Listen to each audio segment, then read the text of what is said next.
जब भी गगन को जिंदगी की भागदौड़ से थकान होती, वो अपनी कार में बैठता और निकल पड़ता।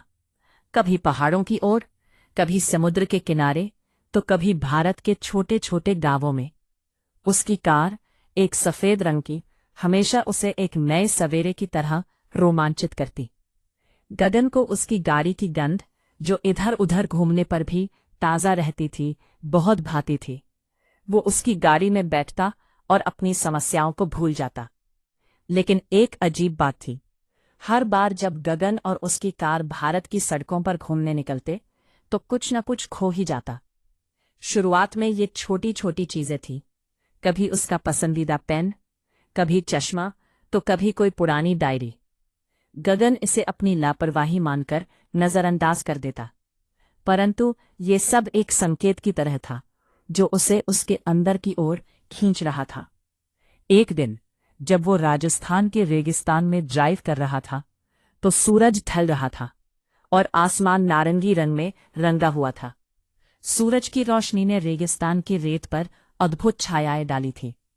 गगन ने कार रोकी, बाहर निकला और उस खूबसूरत नज़ारे को अपने कैमरे में कैद करने लगा।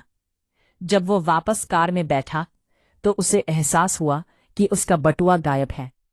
उसमें सिर्फ पैसे ही नहीं, बल्कि कुछ पुराने फोटो और एक खास सिक्का भी था।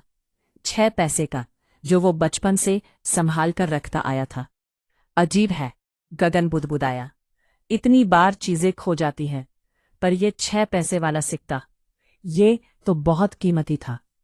उसकी आंखों में चिंता का एक हल्का सा निशान था, लेकिन मन में एक अजीब सी शांति भी थी। उस रात वह पास के एक छोटे से ढाबे पर रुका। ढाबे के मालिक, एक बुजुर्ग व्यक्ति, गगन की परेशानी समझ गए। उन्होंने मुस्कुराते हुए कहा, बेटा, कभी कभी रास्ते हमसे चीजें नहीं लेते, बल्कि हमें कुछ सिखाते हैं। गगन को ये बात थोड़ी अजीब लगी, लेकिन उसने सिर हिलाया। उस बुजुर्ग की आंखों में एक गहरी समझ थी, जो गगन को उस पल में सही लगा। अगले दिन जब वह अपनी यात्रा जारी रखने लगा, तो उसने देखा कि कार की सीट के नीचे कुछ चमक रहा है। उसने झुककर देखा, वह वही 6 पैसे का सिक्का था। गगन हैरान रह गया। उसने तो हर जगह ढूंढ लिया था, फिर ये यहाँ कैसे आया? उसने सिक्के को हाथ में लिया और ध्यान से देखा। ऐसा लगा जैसे उस पर समय की परतें चढ़ी हुई हो, जैसे उसने कई कहानियां देखी हों। गगन को अचानक एहसास हुआ कि वह सिर्फ चीजें खो नहीं रहा था, वह हर बार कुछ नया पा भी रहा था। हर यात्रा के साथ वह थोड़ा बदल जाता, थोड़ा और समझदार हो जाता। जो चीजें खो जाती थीं, वे शायद उसे उन यादों और अनुभवों की ओर ले जाती थीं, जो उससे कहीं ज्यादा कीमती थीं। जब गगन वापस अपने शहर लौटा, तो उसने अपनी डायरी में लिखा, कभी कभी हम जो खोते हैं, वही हमें असली चीजों का एहसास कराता है।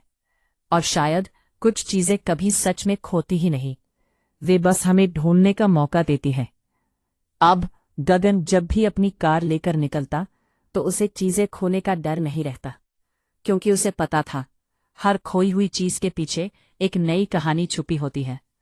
उसकी कार अब सिर्फ एक साधन नहीं थी, बल्कि एक साथी थी, जो उसे अपने अंदर की गहराइयों में ले जाती थी।